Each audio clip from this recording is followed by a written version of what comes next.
Welcome back, everyone, to another edition of the Big Blue Banter podcast. Here with myself and my co-host, Nick Turchin, here to give you breakdowns of this New York Giants Week 2 football game in Dallas, Sunday Night Football. A lot of excitement around this game, even after a game where the Giants lost against the Jacksonville Jaguars. But again, as we went over in our Jaguars review, they played a pretty damn good game, and they were pretty damn close to hitting a few plays and from taking back a few plays that really would have changed the outcome. We're going to start today, before we dive into some matchups that we're focusing on, we're going to start today with a breakdown of what me and Nick saw from the All-22 tape. Actually, thankfully, NFL Game Pass did us a favor, and they dropped the All-22 Tuesday. They usually do this more towards Wednesday and middle of the week. So this was a nice little bonus for the people who are as into it, as into this stuff as we are. But after we do a little breakdown of what we saw last week, matchups to focus on this week, we're going to change it up a little bit and get to the questions from the fans. I know a lot of you didn't see this, but hopefully moving forward, you guys can interact with us and get involved. I'm going to send out multiple tweets during the week prior to a show asking for questions from you guys, the fans. That's what we want to do. We actually got a decent amount this week, so we're going to dive into that. And finally, wrap it up with the final score prediction. Me and Nick were both way off last week. There was not nearly as many touchdowns as we thought there would be. And again, it was a rainy game. Let's chalk it up to that. And then we'll conclude as usual with that, how we usually sign this off. But Nick, how you doing today? You ready to get into this? Ready to get into it. A lot of good preparation. Thinking about Sunday night. Thinking about I'm not going to be sleeping most of Sunday night into Monday. Not going to be a lot of that happening there at all. So psyched to get after this. It'd be good. No shot, Nick. No shot. These night games are like you're done by midnight, and then you're wrapping up for an hour and a half, 2 hours at least. Right. An early wake up Monday with a lot of coffee. But I want to dive into a little bit of what I saw first on the All-22, and then we can dive into what you saw as well, Nick. And then I want to get your thoughts on a few of the hot topic issues. We discussed a few of them again in our Jaguars review earlier this week. But some of these seem to be creeping back up, and I want to get another opinion on them. But first, I want to talk about what I saw from the offense, the offensive scheme, and then Saquon Barkley. Yesterday on Twitter, I'm sure some of you guys saw this. I tried to chart all of the plays designed for Saquon Barkley in the first game. I wanted to see, was it just stats that said he was contacted at or behind the line of scrimmage on, nearly 50% of his touches, and the Giants' offensive line failed him a lot of times. And honestly, I came away thinking that, that's kind of the case here. I was not disappointed with what I saw from Barkley. I thought he did a really good job of picking the right holes and, moving forward with the football on all plays, but really the goal line, the red zone play where it was second and 4, and the Giants right after it was second and goal from the 4, I should say, right after the Giants ran a 4-yard play the play before. And I believe Barkley should have kind of planted his left foot in the dirt and driven through contact. And I know it's sometimes hard to on these podcasts to really get into what we're seeing on the All-22 because there's no visual. So, some people would call it bad radio, but trying to do this as best as I can. And I think he should have planted his left foot and driven through contact. It was going to be safety.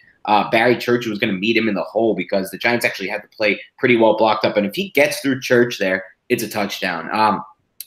But really, aside from that play, I thought he had a really good game. And there were a few plays, as you guys might have seen if you checked what I showed on Twitter, that could have gone a lot bigger. There was the play early in the second half where Shurmur designed what I thought was a really, really nice play to get the ball out in space with Barkley. And it was a pitch play out of 11 personnel with Rhett Ellison coming back and motioning across from right to left to double team with Nate Solder on the edge. Barkley got to the edge. Solder sealed the final block as he's cutting back in.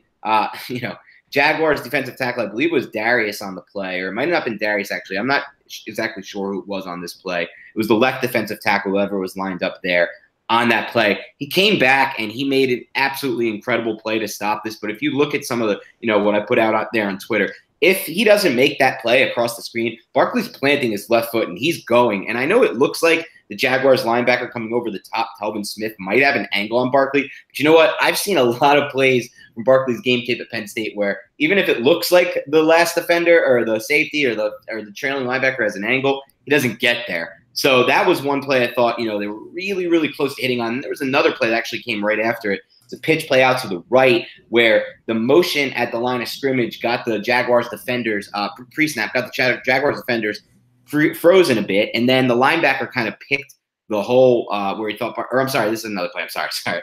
got a little too excited there.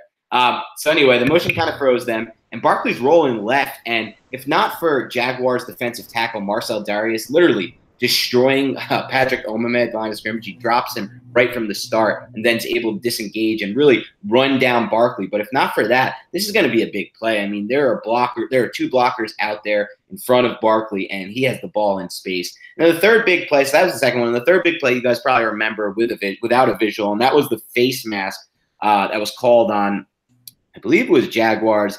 It might have been Calais Campbell on that one. I'm not exactly sure. No, it was either Yannick or Campbell, I think. And this play was really, really good design, I thought, here by Pat Shurmur, because what he was able to do is get basically an even matchup in the box with the same amount of box defenders against the same amount of blockers for the Giants.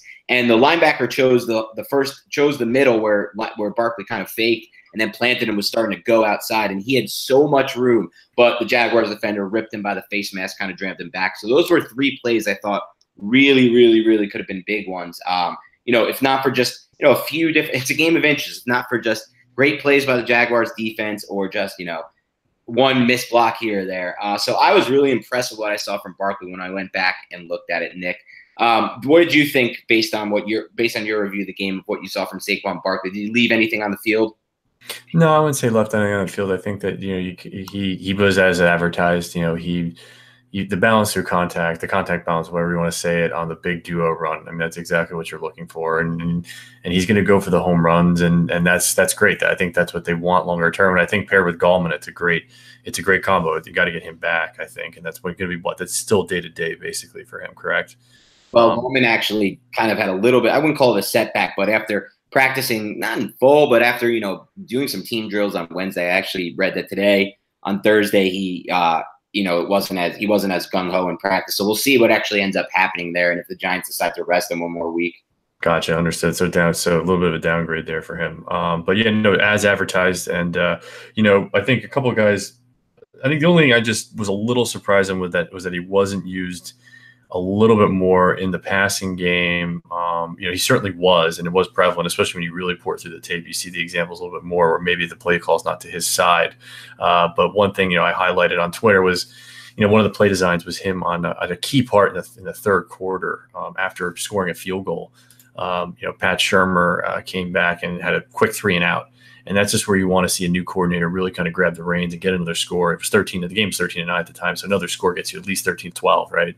And the only way Barkley was used is with a zone run to the right into the boundary, and then an Alcatraz screen, a jailbreak screen for Barkley spread out wide. And for me, just that was a little funky, just coming out of halftime. And those are, after a good drive, that's your follow up to a good drive is that. And it was just a quick 3 and out. Kind of they really lost momentum for the rest of the quarter. So stuff like that, actually, I looked within Barkley in the pieces. I thought the play calling was a little, not the armchair coordinate, but just a little kind of lacking. But nothing. I don't think anything from Barkley, specifically at all. I think, like I said, as expected. Yeah, and I think that'll improve with time. I mean, there's a play 1st and 10 in the second half where the Giants come out in 13 personnel with 3 tight ends, and really it's a play action pass where Barkley leaks out into the left flat, and the first read for Eli there is Evan Ingram over the middle, and that's completely guarded by the Jaguars defense. They pretty much guess it up. And then after that, he goes to a second read, which is Barkley, but it's really too late at that point, and the play is unsuccessful. But, when you look back on the tape there, right after the play action pass, Barkley is wide open in space. If the first read there is Barkley and he gets the ball out there, Eli, real fast, that's going to be a big, big play. And I saw that actually earlier in the game when they if you guys noticed throughout the game, they did this play where they had this formation, or I guess this, I don't know what to call it, a quirk, where they would motion Odell Beckham behind the line of scrimmage, behind the quarterback and running back before the snap. And they did this once with Sterling Shepard too. Actually, it was the 1st and goal play from the 8 where they got 4 yards, and they kind of got the safety moving in the wrong direction on his first step, which prevented him from kind of crashing down and taking and stopping Barkley in the backfield. But they did this with Beckham on one play. And it was kind of when I look back at it, it was a slow snap by Jalapio. It looked like Eli wanted to get the snap off just a tick faster. And if he does, he gets the ball out to Beckham quicker in space in a similar spot to where Barkley would have got it on the play I was just referring to. And then they have a chance to really make something happen when they have a little bit more space. Instead, he threw the ball out. It was a 2nd and 5. Beckham made the catch. It was a 4-yard gain that set up a 3rd and 1. But those are just things to look for. And I think that, when you look back at it, there are some opportunities to get Saquon Barkley the ball more in the passing game. And I think that's something we'll see going forward, like you said. Other than that, other than the Barkley stuff, I was really, really happy to see Odell Beckham Jr. and how he was being used in this new offense. I'm going to go back later tonight, hopefully, and try to chart this, but he was used just from breaking it down a couple times. He was used quite often in the slot, and there were a lot of opportunities where, he might have not been the first read in this game, but he might be moving forward when they look back at the tape and see that there were spots where there were even more spots where they could have gotten the ball. And that's a little bit crazy to say when you consider he had 15 targets in the game. But, as Kim Jones actually pointed out today, he led the NFL as far as receivers who were targeted at least 10 times in week 1 with yards created in separation. He was second, I think, behind Julio Jones in air yards. So Odell Beckham Jr., man, I can't say enough about him and how impressive he is. Yeah, for sure. And the just a heads up too for our listeners, the motion that Dan was referring to before was actually orbit motion, and you saw that a fair amount from Shule and a lot of the guys coming out of the spread background or the spread hierarchies from college. Kind of puts everyone in the second tier and on the fritz when that guy's moving that way in terms of even if it's man or zone, either or. So no, definitely cool spots. All types of pre-snap motion are definitely big Shurmur things. Very big Shurmur things. Yeah, and you got to like that. And I was talking about this as well. I really, some people ask me about what I thought about the play calling. When I really look back at it, I like the play calling. There were situations where Pat Shurmur just really couldn't get going based on the penalties. There were two drives that were essentially derailed by them getting themselves in 1st and 20 or 2nd and 21 when they tried a 1st and 20 screen to Wayne Gallman, and John Halapio doesn't hold the block on the tackle, and he gets out there, even though Hernandez is getting to the second level, taking out a defender. And when you rewatch that thing on All-22, you see a lot of space. And there were, times the drive before where or a little bit earlier where Eric Flowers takes 2 penalties, gets them into 2nd and 20 or I believe it was 1st and 17, 2nd and 20, whatever it was. And they're playing behind the sticks. And I'm not going to judge Pat Shurmur's play calling on those drives really at all. I think all offensive coordinators and all play callers are going to have a difficult time when they're that far behind the sticks. But you look at the second offensive drive of the game, and you really see where Pat Shurmur starts to get it going. First, obviously, with the run plays we've talked about, but also with the play where Beckham is lined up out of the slot, that 24-yard gain off the play action pass from Eli, the one that people say Eli slightly underthrew, and he certainly did. But that release was just free off the line of scrimmage with Beckham. And then Shepard's basically runs like a slant almost, not over the middle, but kind of in the middle of in front of Beckham's defender. And that gives him that free release deep, pretty much on that intermediate deep area of the field. And that's a great play. There were others on that drive that really stood out to me. The 3rd and 2 play was probably my favorite play call of the entire game by Pat Shurmur. And that was when on that same drive, the Giants were faced with a 3rd and 2. And it's a play action where they fake the handoff to the left, but that's not the only reason I like that play call. The reason I like that play call is they have a 3-by-1 with a bunch to the right with Sterling Shepard. I believe it was 11 personnel with Evan Ingram, and Odell Beckham's the lone X there.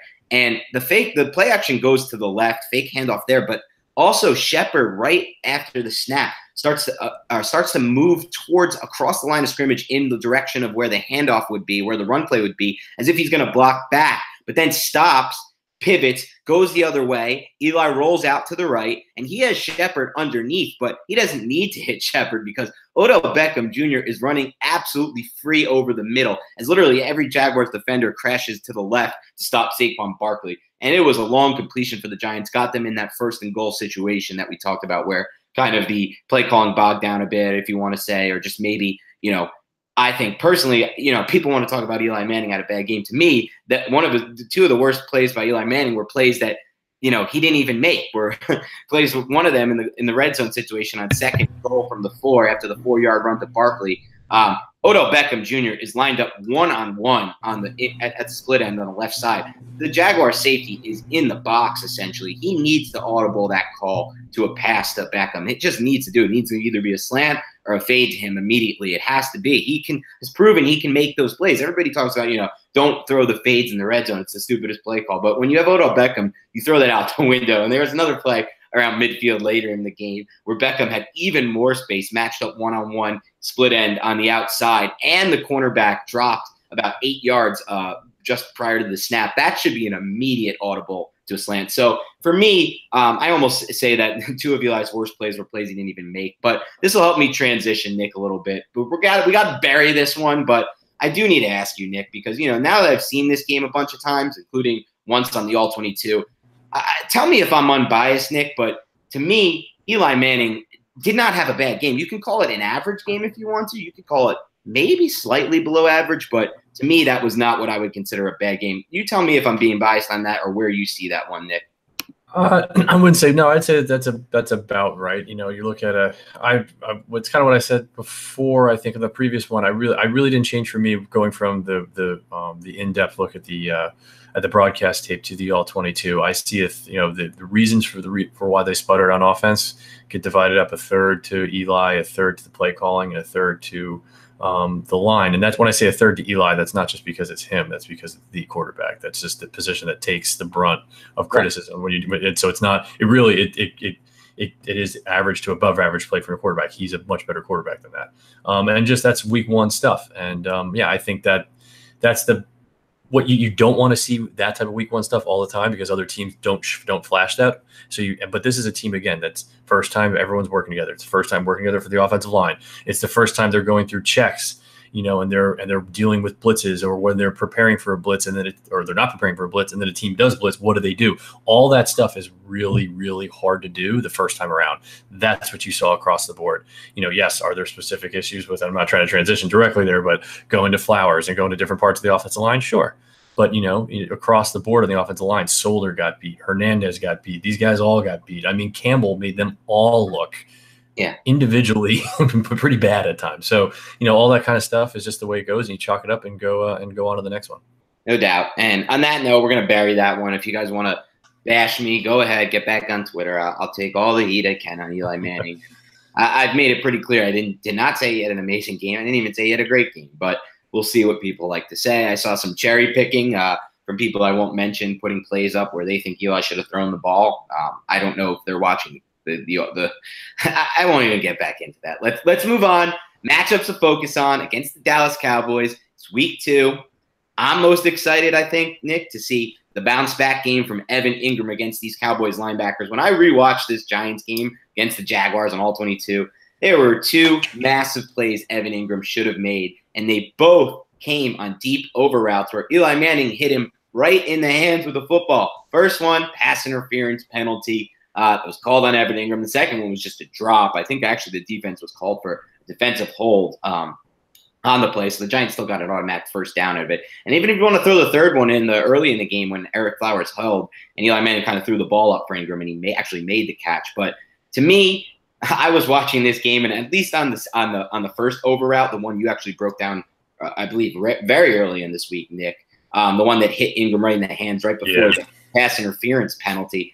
On that play alone, I mean, you're looking at a situation where Eli not only hit him right in the hands with the pass, but Ingram he's basically the linebacker there, Telvin Smith, is running almost step for step with him.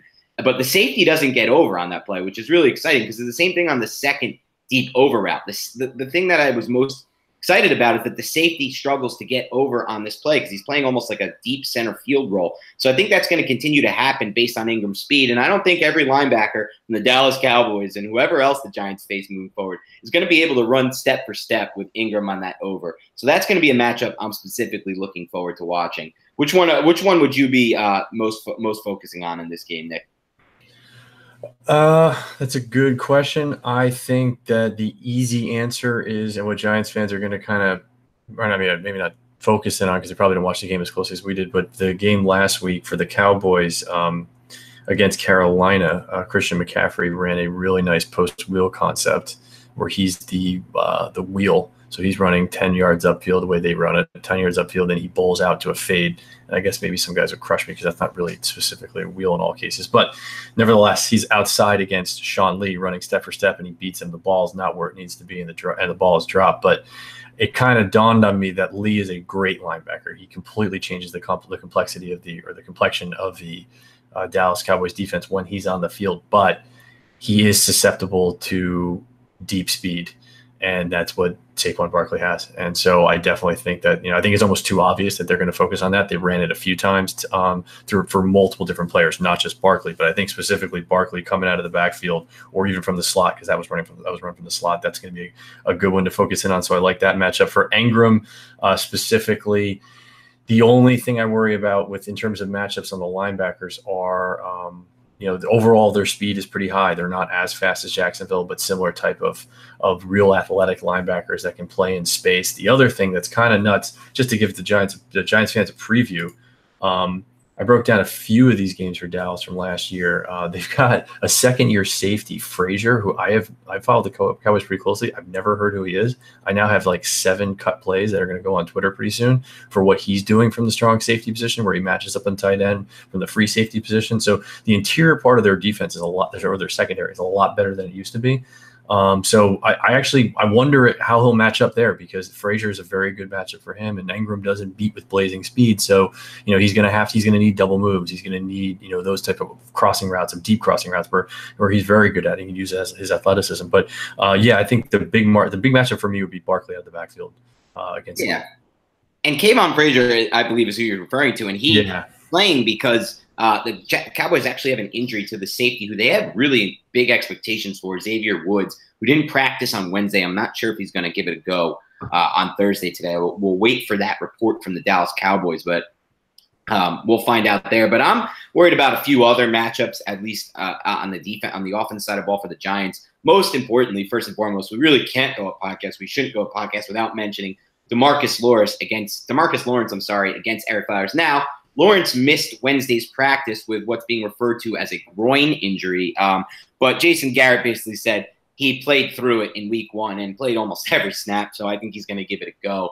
And this is going to be a really bad matchup again for Ereck Flowers at right tackle for a lot of reasons. One, because Pat Shurmur said, listen, he said at least, I'm not going to give him help out there. The person who's playing offensive tackle has to be able to block him. But, when we look back, at least when I look back at this all 22, I was pretty confident that, it's a little bit of coach speak from Shurmur. There were a lot of plays where the Giants used either max protection or even if not max protection, running back to chip or a tight end in pass protection. This is not the Ben McAdoo offense where that simply didn't happen in week 1. There were plays where the Giants used max protection and the entire protection got overwhelmed. The play that comes to mind when John Halapio and the entire right side got bowled over. It was by the Jaguars pass run on 3rd and 10 where they were pretty much at max protect. But, that's something that he's going to have to do a better job with this week, Ereck Flowers. It's going to be tough against Lawrence. And then at the same time, I'm worried about Patrick Omameh because for me, I thought when I look back, he had almost as poor of a game as Ereck Flowers. I know we didn't have the splash plays, as I'll call them, and not in a good way, the splash plays. In this sense, I'm just using the word to say the plays that stood out to everyone on social media when it comes to Ereck Flowers' struggles. But he struggled. He definitely struggled. And if you look back at week 1, Dallas Cowboys against the Giants last season when the Cowboys front absolutely dominated the Giants, they weren't doing anything exotic. They were simply running absolutely simple defensive stunts on the defensive line, rushing 4 and dropping in zone and mixing up zone and man coverages against the Giants who couldn't handle it. Bobby Hart at right tackle, John Jerry, who was playing right guard at the time. They couldn't handle it. And I'm not so sure there's such a major upgrade from John Jerry and Bobby Hart to Patrick Omameh and Ereck Flowers. So I'm definitely a little bit worried, in addition to Demarcus Lawrence against Ereck Flowers, to what the Cowboys are doing at that 3 technique position, defensive tackle position, or 1 technique, it would be the 3 technique. And they've got guys lining up there. They've got Malik Collins, former 3rd-round pick out of Nebraska. He's had some injuries, but he's a pretty effective player, and he looked pretty damn good in week 1, albeit against a Jaguars off interior line that's clearly not the same after all the injuries. But they also mix in Taco Charlton, their 1st-round pick from last year. He's been mixing in a little bit on passing downs on the inside, on the interior. It's something we saw him do a little bit in college too. And he was giving the Carolina Panthers front some trouble as well last week. So that's my biggest worry there. But I want to know, how do you think the Giants – and we'll flip it a little bit to the other side of the ball where I think the Giants actually have a good matchup, Nick. And I want you to dive into this a little bit. In week 1, Cowboys interior line really struggled on the offensive side of the ball. You had Dooney coming in at center. The communication issues were off. And then at guard, Connor Williams, a guy who I really liked in this draft class, based mostly on his 2016, what I saw from him in 2016 before playing injured last year. he was completely overwhelmed in week 1 against the Carolina Panthers at the offensive guard position. And I don't know if he has the play strength to play at this level. How can the Giants attack this? Should they get more A-gap blitzes in? Really, what do you see? Do they have to rely on their interior defensive line? How do you see the Giants attacking what I would say is the biggest weakness on the Cowboys offense right now, and that's the interior offensive line? I think there's a couple options. The new, obviously, what you make the key point that without Travis Frederick, this offensive line is very different for the Cowboys, and that's the first thing that jumps off of like 6 games of film study. It's kind of crazy actually how much it jumps off. I actually think Williams didn't have as bad a game as advertised. I think when you really break it down, he had a few really bad plays. He had a few plays where he looked like a rookie. He had a few plays where he looked a little bit better than a rookie. You hit the nail on the head with his play strength. There's actually a Kawan Short on a sack actually lifted him from a jump set, which I had but I haven't seen in a long time. He weighs in at 295, but he almost looks a little skinnier on tape.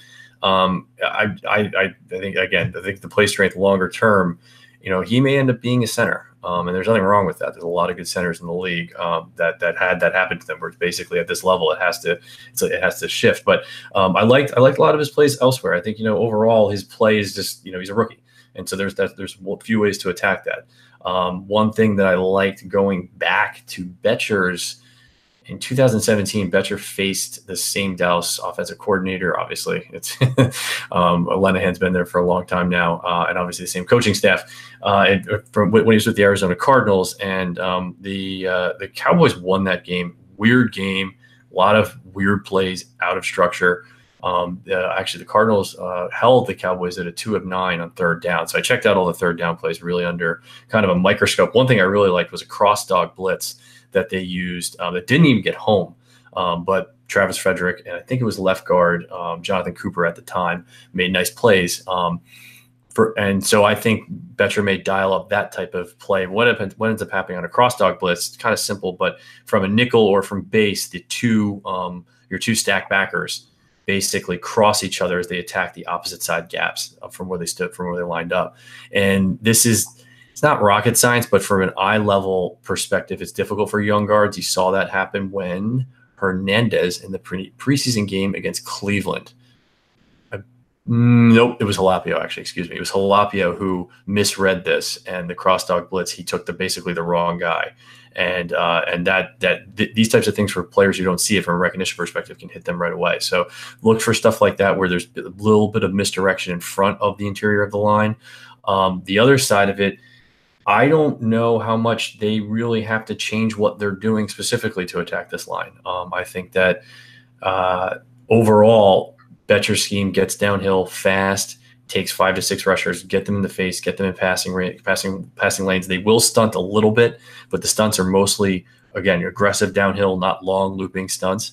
And I like them to get some penetration here. I do think Olivier Vernon, and we had a kind of a question here, I believe. Olivier Vernon is a big part of this, almost not because of his play, but for what that does, allowing the strong side, allowing Barwin and those guys to stay on the strong side and Vernon to be on the weak side.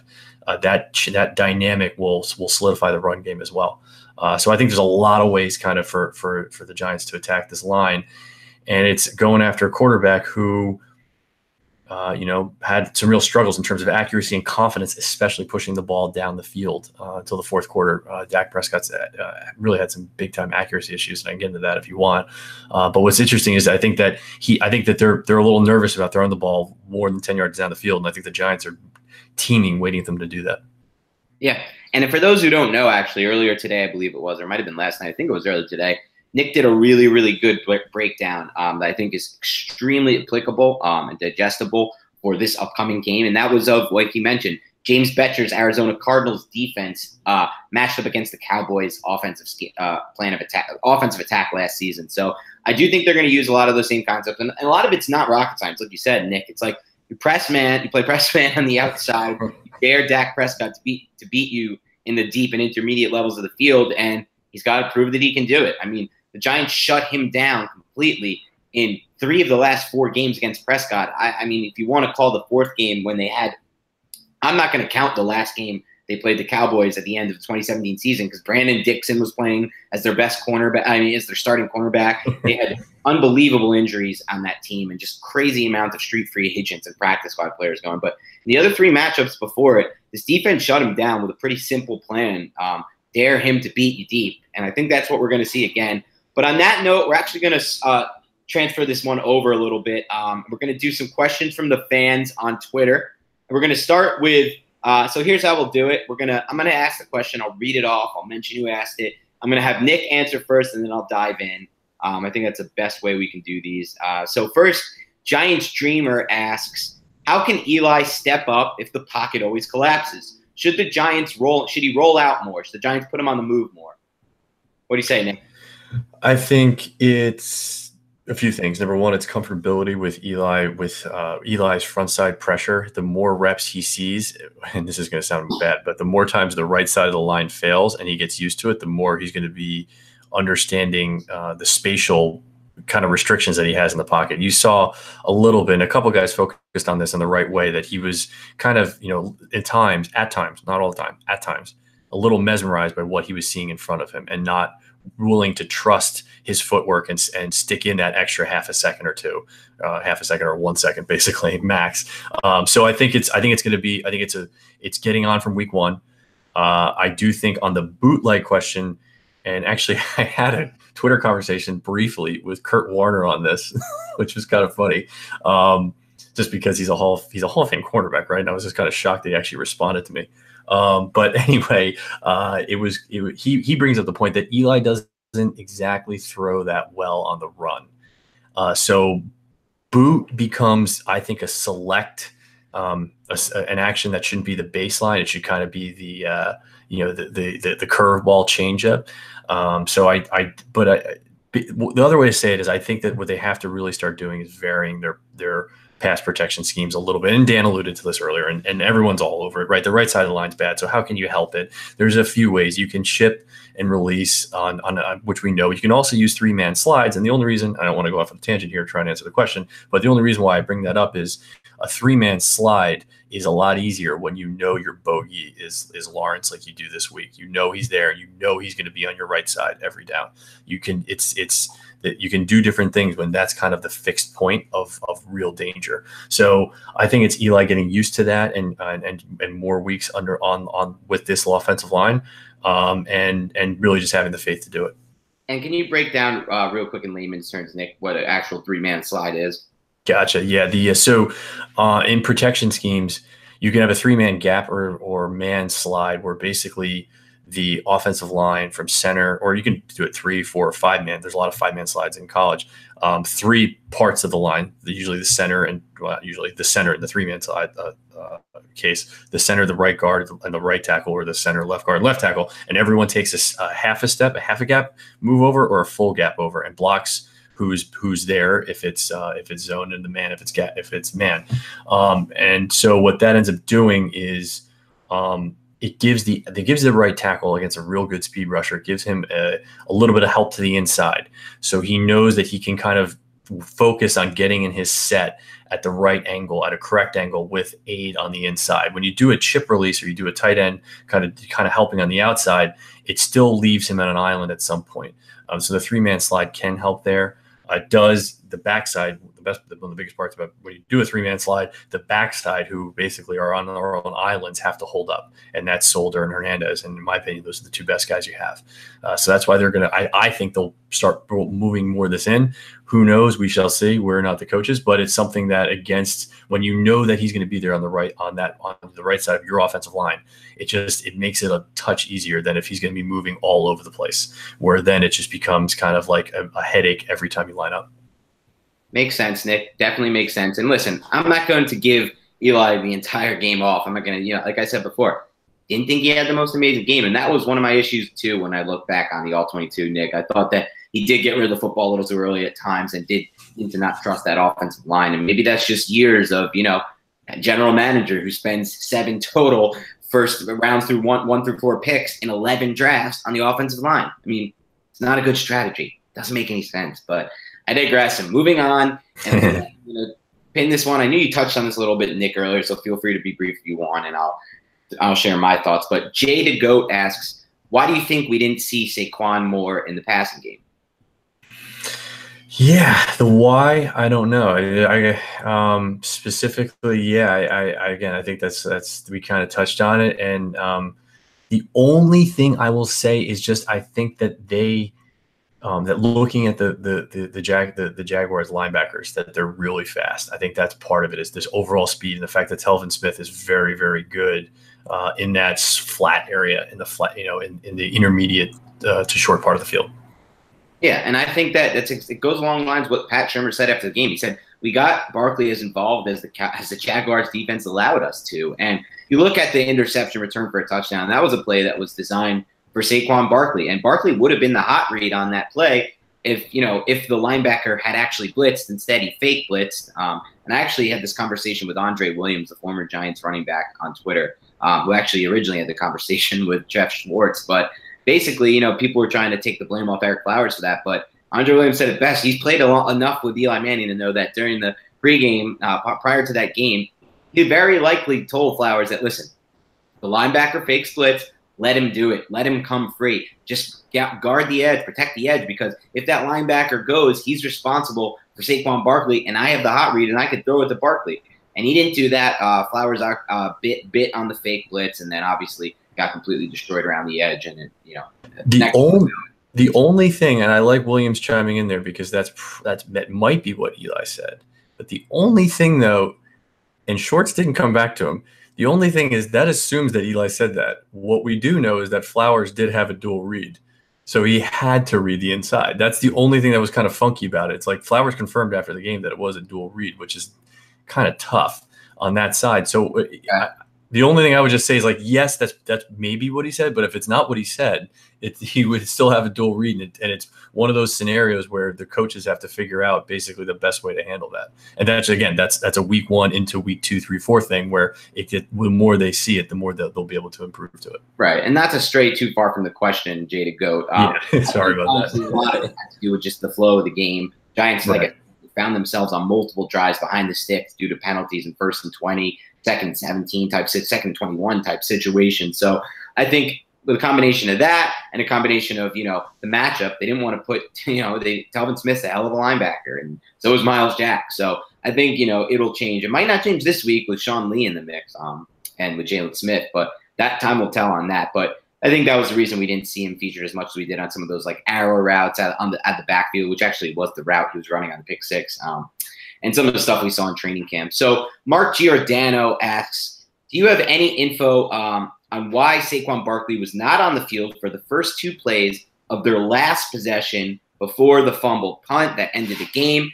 He says it's incomprehensible that on the 2nd and 10 play, it was a shotgun draw to Jonathan Stewart. Do you have anything there? I mean, we don't know the coaches, but I at least would say, do you agree with the Giants' decision there? The only thing is, if you look in the game, and I have, Pro Football Reference has all the basically Excel formats for all the plays and basically who has it, and it makes it a little bit easier. But at the 4:10 and the 4:03 mark, the first 2 plays of that final drive before they punt it, Barkley's on the field. The only thing that he could mean is probably Jonathan Stewart runs the duo play that is referred to like 3 plays after. So Barkley's on for the first 4, then he's taken off. I actually did chart it, and he's taken off for Stewart at the 2:33 mark. That's probably where the question's going, or I'm assuming it is, because I had the same question. I don't really want to know. I don't know why he's in there, or you're running duo at that point. The previous play was looking right now, is a combination post route down the field, and and Barkley's running a check down route. So I didn't see anything there, like no injury or wind or that type of thing where he was tired. I'm not sure, and something that we don't know. I'm not exactly sure there either, but I would agree with Nick. In general, I don't think there should be too many plays where Jonathan Stewart is on the field this season. So hopefully Wayne Gallman can get back fast. Harlan Hugo asked, maybe I was a little caught up in the moment, but there were times Sunday when I felt like Shurmur was a little too conservative.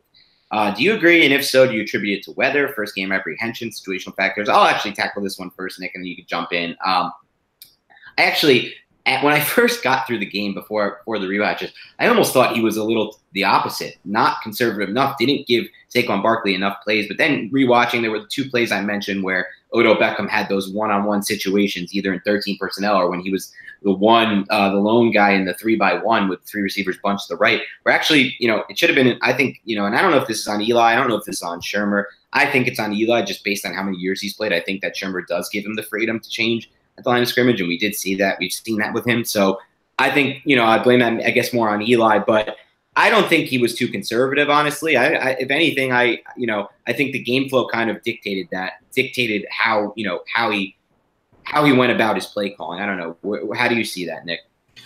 Yeah, I kind of reiterate back that it's apprehension, it's situational factors, it's the weather, it's all that. It's the first time he's doing it with this team, and yeah, I was a little underwhelmed, as I kind of said before, and I don't think that it's not something that you can really put on Eli.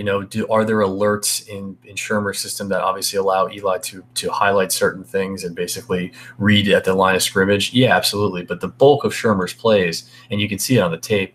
And I did one of the pieces I had this week for Cover One breaks this down, where half the field, or basically most of the plays that Shurmur puts in are half field reads for Eli Manning, and that's kind of almost standard down the league, where basically there's a man beater on one side and a zone beater on the other, and it's a quarterback's job to pick which side to play. And you can see in the preseason that's what he was yelling at Davis Webb a lot for, was getting that recognition down, that mental processing down, and Lauletta too, everybody. It's kind of one of the key decisions he has to make. But within that structure, what I will say is, like, when you look at a lot of these half field reads, a lot of what you're seeing is you're seeing a lot of sticks routes. You're seeing a lot of stuff that's very kind of, it wasn't pushing the intermediate part of the field. And I would definitely say that weather and confidence to this defense, to the secondary, was definitely part of it. I think that one thing we did mention in the previous podcast a few ago is that in terms of previewing the game, is what they didn't want to do was push the flats and have Eli put a lot of pressure on Eli to make long throws 10 and 15 yards down the field to the wide part of the field, like the way the Steelers attacked, and like the way that New England attacked, ultimately how they won the game down the stretch, was doing that from Brady and from Big Ben. That was, I think that was the right way to take it. Not basically go, put Eli's arm to test against this secondary. So I think that was a big part of it too. Interesting. I didn't even factor that in based on, what we saw, how we saw the Steelers and New England attack them. But that's something to think about moving forward. Aiden Cash asked, how much of an impact will Olivier Vernon's return have on the Giants? We're going to have to unfortunately skip this one, Aiden, because you sent it at the time where Shurmur said he'd be practicing this week, but Vernon is not going to play this week. Returned to a very limited practice this week.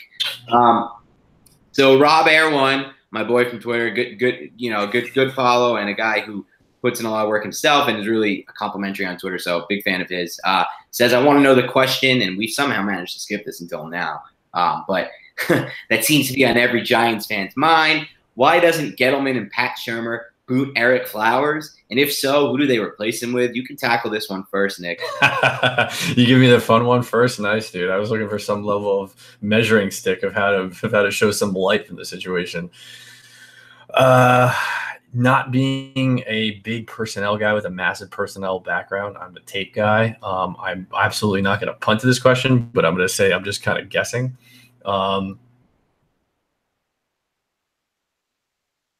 With this group in an environment where he's competing against other competition for at least a few weeks, and I'm not saying that where they thought negatively of him, like this bad of him in April. I think that they wanted to.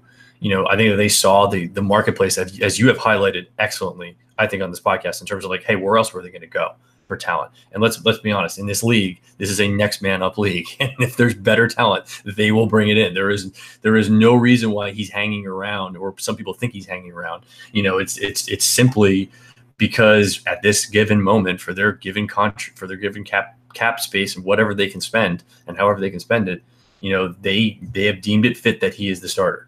I do think, gun to my head, I think it's a few more weeks if he continually, and I don't think he necessarily continually showed this last game to continuously lose in the same ways over and over again. And I don't think he showed that. I think he lost. And when he loses, notoriously in his career, he loses awfully, and it's tough. But I don't think that it's exactly there yet. Yeah, I mean, you broke it down best, Nick. I mean, listen, when he loses really bad, and then everybody talks about it, everybody looks at it. But if you put Chad Wheeler in, I really honestly think there could be more mistakes. Chad Wheeler looked terrible in the jumbo packages he was in. He looked terrible. He missed the block down by in that goal to go situation, second and goal. He missed the block there, and that's one of the reasons why Barkley was unable to do anything with that second carry, where obviously I've made it clear I think they should have audible to the one-on-one on the outside of Beckham. But regardless, that was Wheeler's fault. And I think Wheeler would make a lot more mistakes, maybe not as noticeable as Flowers, okay? Maybe not the ones that, are notoriously tweeted about and shown. But Flowers, is honestly, I do think he's the best right tackle option currently on this roster. And I think he's the best right tackle option currently available in the NFL. As I've said, there's no free agent tackles, guys. If there was a good offensive tackle, an NFL team would keep him as a swing tackle because they know how important it is to find tackles. There is a tackle shortage in the NFL. You can't find them in the draft. They bust more than they don't, especially when you take them in the mid-rounds. But you got to keep taking them because you got to keep taking these chances. Hopefully the Giants will start doing that. And listen, over time, this history is going to fix itself. Look at what Gettleman's done. He found Darrell Williams in the 4th round with the Carolina Panthers. He was one of the best right tackles in the NFL last season. Unfortunately, now he's injured. He found Taylor Moden last draft, mid-round pick. Moden starting at left tackle in place of Khalil, playing a lot better than Khalil ever played for that massive contract. It'll fix, guys, but it's not going to be a one-off season thing. They fixed one of the tackle spots with Solder for what it's worth. Obviously, he didn't have a great game. He's notoriously, though, let's keep this in mind, Solder is notoriously a player who gets better as the season goes along, so let's give him some time.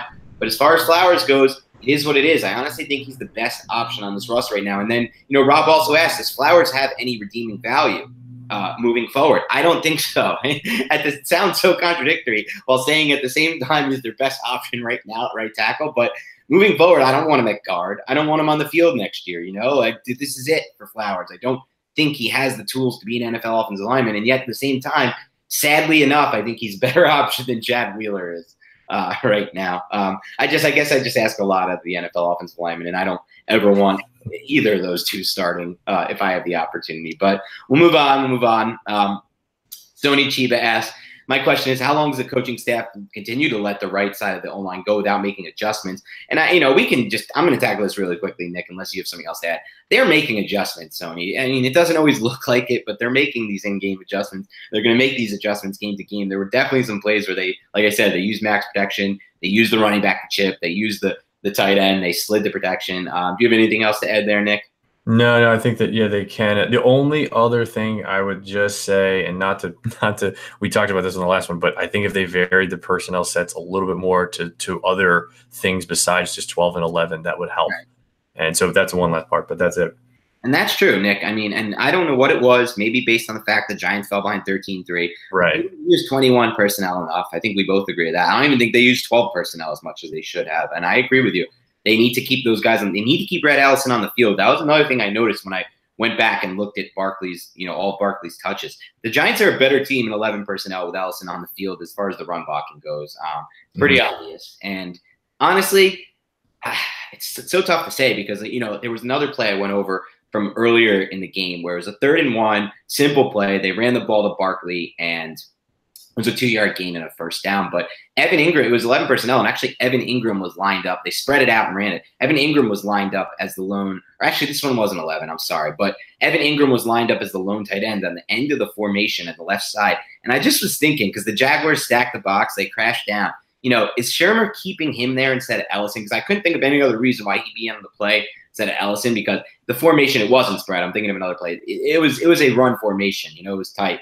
And I think that the reason he had him at the end of that line in that tight formation is that there will be times where Shermer, who has tended to be an aggressive play caller, and I like aggressive play callers in the past, will run the play action off that and hit Ingram for a big play there off the edge. So, it's give or take, but in the end, I do think they need to use more personnel groupings, and that'll be one way to adjust, and that's using more 12 and 21, like we've talked about in the past. Anthony Brigandy says, correct some minor mistakes, and I believe this offense can get going. What are your thoughts? I'll let you tackle this first, Nick. Yeah, for sure. Like Dan was saying, it's close. and it's close against a really good unit that does not give you much margin for error. And you're going against a unit this week there's a bit more margin for error. I think a little bit better than people on the secondary side than people realize. But yeah, no, I think there's more margin for error. And despite the difficult schedule, I do think that this offense, you look at the position groups, this offense will roll at points. Are they going to have is their offensive line going to lose at times? Yes. But that's the same way across the board. I do think they can put up points though, for sure. Yeah, I think it's going to happen this week, honestly. And I think this Dallas defense is a lot better than people realize. I really do believe that. But I think that this Giants offense was so close, so damn close against the Jaguars, so much closer than people realize, putting up a lot of points. And that was the Jaguars defense, elite defense with incredible depth in the D-line. Like, I honestly I knew he was on the team, but I didn't even realize that until I rewatched this game, like that Marcel Darius is still playing at like an incredibly high level on that defense. You have like Darius, you have Yannick, you have Calais Campbell, and you have Malik Jackson. And they had another guy, 95, who made like a couple great plays. I looked him up, Avery Jackson or something it was. Avery Jones, yeah, is very good. Oh, he was like, I was like, this is an unreal line with that linebacker corps, with AJ Bouye and Ramsey. It's just like, you're not going to see that defense every week. And I think they're going to get going this week, Giants. And I'll save my prediction and my point total for the final score prediction. But we'll end the Q&A session on this. Evan D, another guy who's followed me for a while, good guy, says, was it a mistake for the Giants to draft Evan Ingram over Ryan Ramczyk, the offensive tackle on the Saints, who started all of last season at right tackle, played excellent and has been good since. I'm going to ask you first what your thoughts on this are, Nick, and then I'll wrap that up. To be honest, don't know who Ramczyk is. was not paying attention to their draft. So he was a former walk-on or a former transfer at Wisconsin, my alma mater. So I saw a crazy amount of Ryan Ramczyk snaps while watching and rewatching a ton of Wisconsin games over the last 10 years of my life. Because my fanhood dates even further back to when I went to the school, because my dad went there, so we were watching games when I grew up. But, he was a guy with great feet. I thought he was the best offensive tackle in the last draft over Garrett Bowles. And obviously that may sound biased, but so far it's proven to be true. He's been excellent for the Saints. And Got it. And it just goes back to, the philosophy, the change in philosophy we saw in the first draft, Dave Gettleman, the end of the Jerry Reese era. Jerry Reese was a guy who's going to take the skill position players, going to take Evan Ingram. So hindsight's 20/20, but I do think this Giants roster would be better right now with Ryan Ramczyk at right tackle, and maybe something like Red Ellison and some kind of free agent they could have added to be more of the pass first tight ends. They can still play in 12 personnel and 13 at times, but I do think that. I think Ingram's going to be an excellent player. A lot of people are coming down hard on Ingram. He had a bunch of drops in that game, and drops have been an issue, but he was really, really close to those big plays. The one that was called back by penalty, like we mentioned, then those two deep over routes that Eli hit him in the hands on. All right, Nick, on that note, we're going to wrap things up with a final score prediction. I'm going to throw it to you first, Nick, put you on the spot. Give me a final score. 21. It's going to be a battle. 21-17 Giants.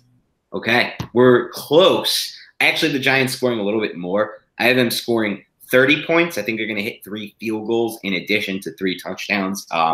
And I think the Cowboys are going to score 17. So 30-17 is my final score. On that note, we're going to wrap this up for the Giants-Cowboys preview. Nick, is there anything else you wanted to add? And tell everyone where they can find you and find all your work. No, I think I'm good. My work, cover1.net, is where I do all the Giants X's and O's work.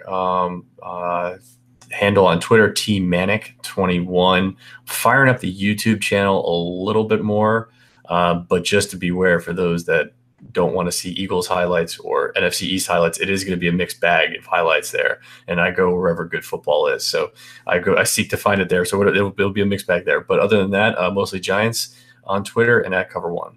I got some good news for you on that note, Nick, because I think the people, our target audience that's listening to our podcast, actually will be interested in seeing some NFC East rival game tape. And me and Nick actually may have something in the works coming forward, which I won't divulge on just yet, because we do have to put some more final touches on it with regards to that YouTube page and just different breakdowns of the games moving forward. But you can, as always, find my work on 247sports.com, myg.247sports.com. Actually, in this era, I think the best way you can find my work is actually downloading the CBS Sports app, where if you download CBS Sports app and go to the Giants tab there, you can set up alerts for the Giants and then just check that Giants tab on the app there, where all my work is going to be there. I think it's better than following me on the 24/7 Sports Giants Facebook, because we have to I won't get into that actually, but that's probably the best place. Or obviously on Twitter, Dan Schneier NFL. That's DANSCHNEIER NFL.